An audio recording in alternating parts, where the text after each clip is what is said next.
You're looking at a moment that's turning heads around the world. Captain Ibrahim Traoré stepping off a plane in Russia on May 9th, 2025. But this isn't just another official trip. The date itself is loaded with meaning, especially for Russians. It's Victory Day, one of the most powerful and emotional holidays in the country. So what exactly is Victory Day? Well, it marks the day the old Soviet Union finally beat Nazi Germany in World War II. That war was brutal. Russia calls it the Great Patriotic War. It started back in 1941, when Hitler's army invaded Soviet land. What followed were some of the most intense battles in history, like Stalingrad and Kursk, where millions fought and died. In the end, the Soviet troops pushed all the way to Berlin, forcing Germany to surrender in May of 1945.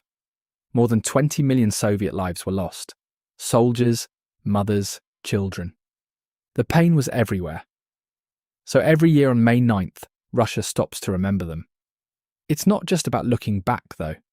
Victory Day is also a message about strength, pride, and refusing to be controlled by anyone else. That's exactly why Traoré's visit on this day is making waves. He didn't just show up for the photos. His arrival sends a bold message.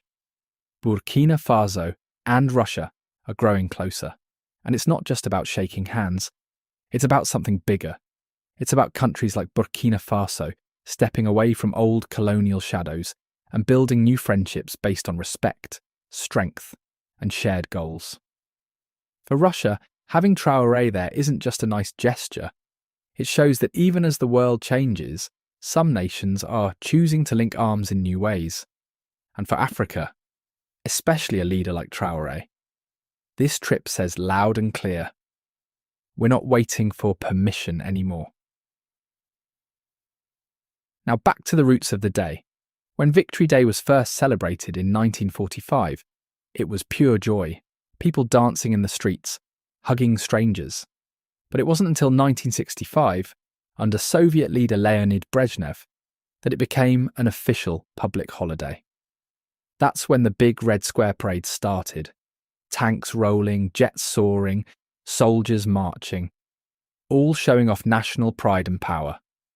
After the Soviet Union broke apart in 1991, the meaning of the day started to fade. But Vladimir Putin brought it back strong. He made Victory Day a key part of modern Russian identity. Today, the day is filled with fireworks, concerts, emotional speeches, and the famous Immortal Regiment March, where families hold up pictures of loved ones who served in the war. Of course, not everyone remembers the day the same way. Some countries see it through a different lens, one that remembers Soviet occupation. But in Russia, and across much of the old Soviet space, it's still a moment of deep pride.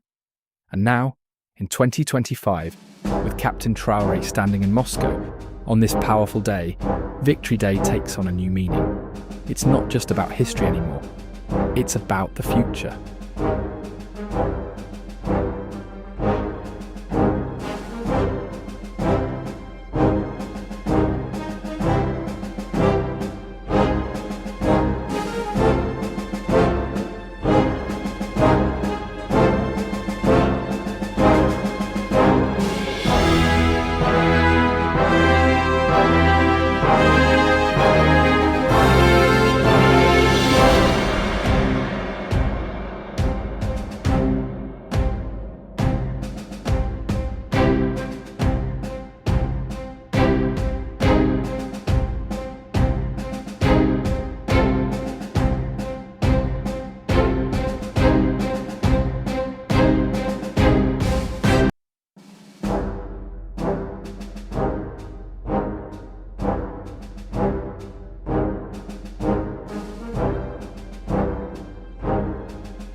Mr. President, friends, we are very glad to see you.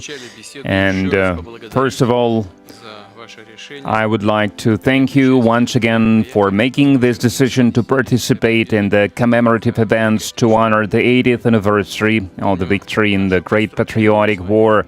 I remember our constructive and useful conversation back in 2023 when you visited our country for the first time to participate in the Russia-Africa Summit in St. Petersburg.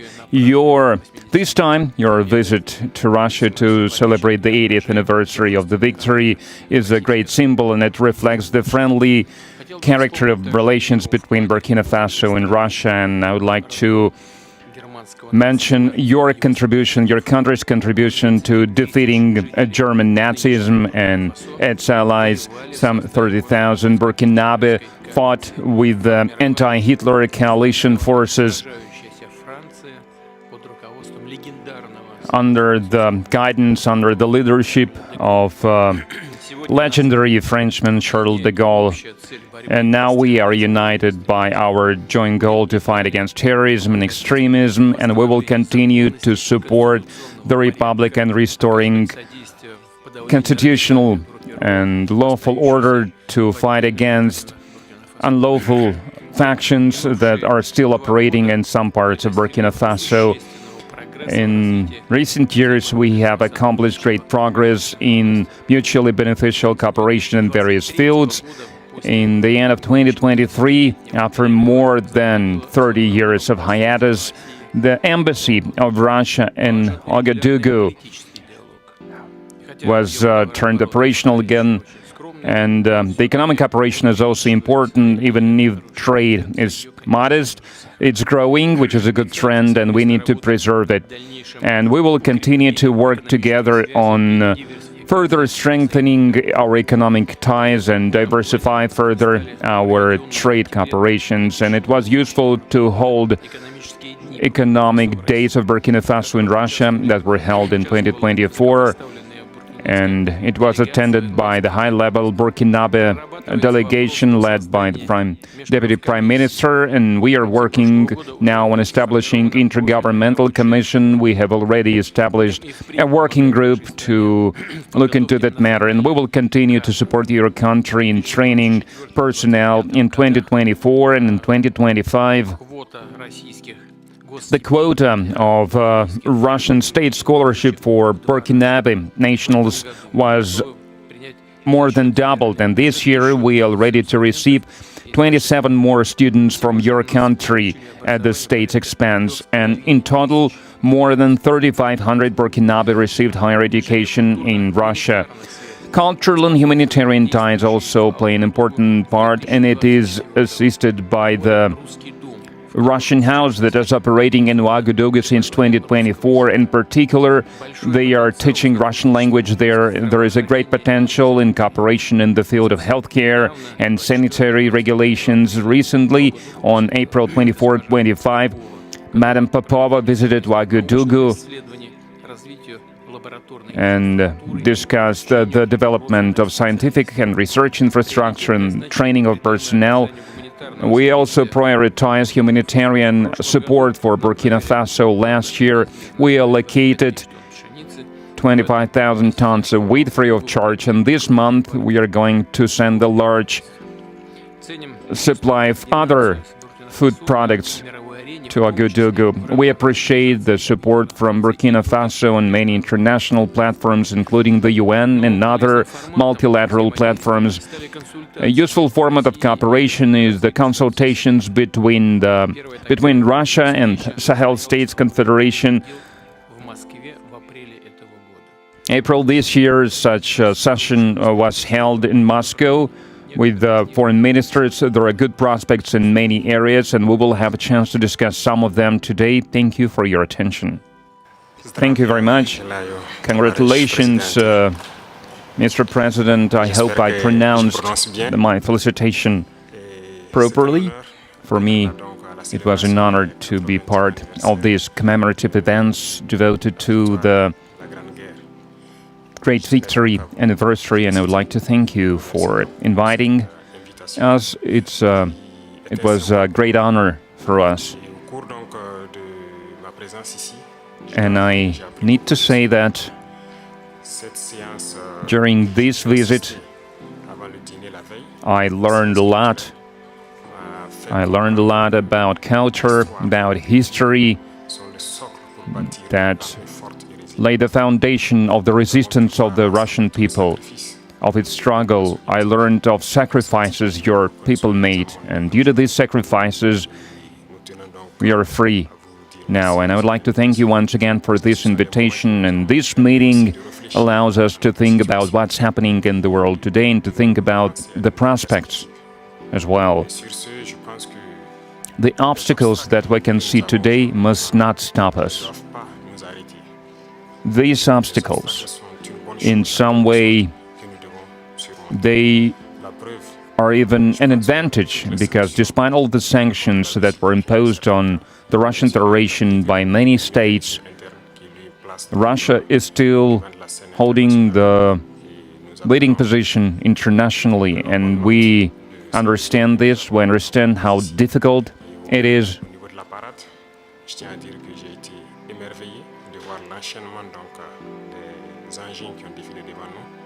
And I watched the parade, I watched the soldiers marching in front of us during the parade.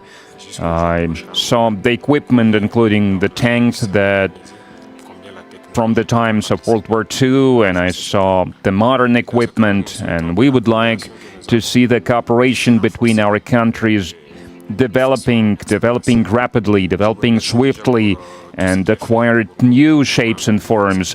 We thank you for your attitude towards Burkina Faso. Today I visited Mendeleev Institute, and we understand that apart from defense and security, there is another essential field, which is science and education, and we would like to see Russia assisting us in training and educating our youth to help us to develop our own industries, our own enterprises.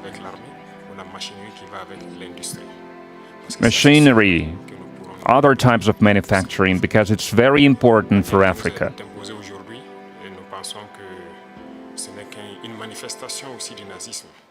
We believe that terrorism that we can see today is a legacy of imperialism, and that's something that we fight against.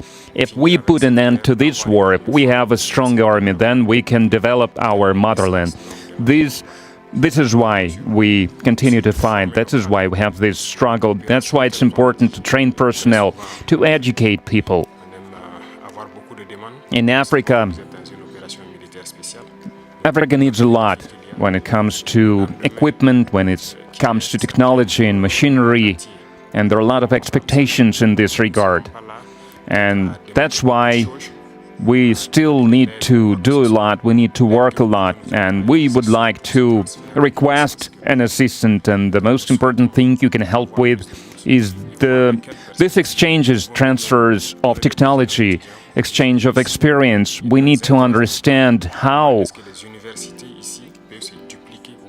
we can use the experience and the know-how that Russian universities have, and how we can spread it to Burkina Faso, how we can open branches of the Russian universities and Burkina Faso to be more efficient in the way we educate our people, our citizens. This is the essential task that we are faced with. We would like to see Burkina Faso developing, and we would like to see students coming to us to learn various sciences. We can see great young people in the Russian Federation. Among them, there are a lot of researchers, young scientists, and we would like to learn from you. And another important area is military. We have a lot of projects in the field of defense.